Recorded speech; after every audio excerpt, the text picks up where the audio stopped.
It was lots of long hours. You didn't know what an 8-hour day was. He was a humanitarian. He liked people. If somebody got in trouble, he was there to understand and help them. He was just a good guy.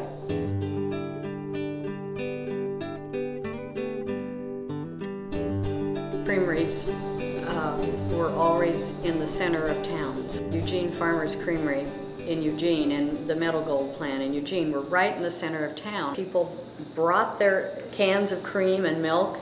Eventually the town would hate it. It was clanging cans and noisy and up at 3 in the morning and working all night. There were easily 10 creameries in Springfield and Eugene.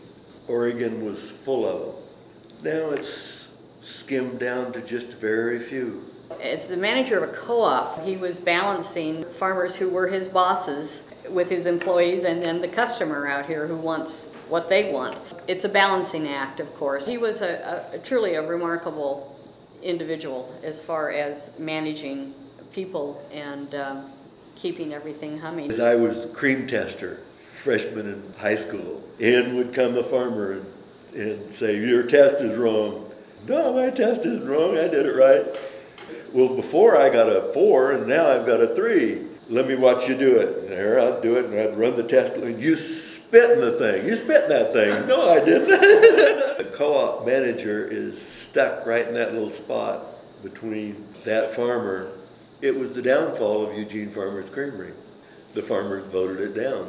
They saw that they could get 25 cents better by merging with another company because they could get a little better price.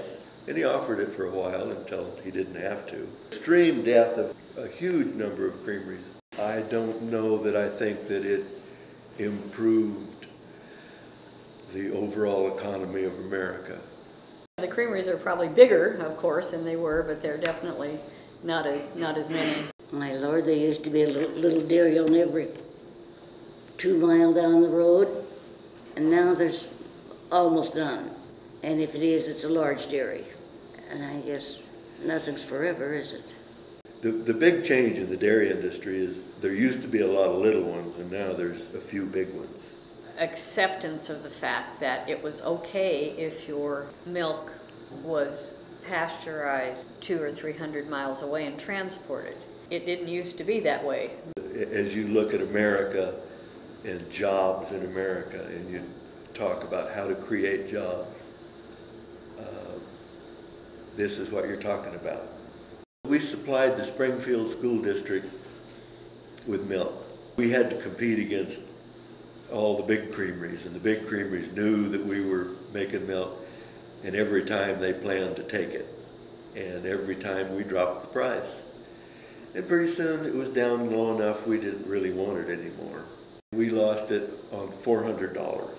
Now this was a creamery in the middle of Springfield, and all the kids went to Springfield schools, and all of the tax paying went to Springfield, and for $400 they'd take it in Portland. And that is a strategic error in thinking, because immediately when we left, the price went right up, and they lost their money the next year. And so it's a false economy.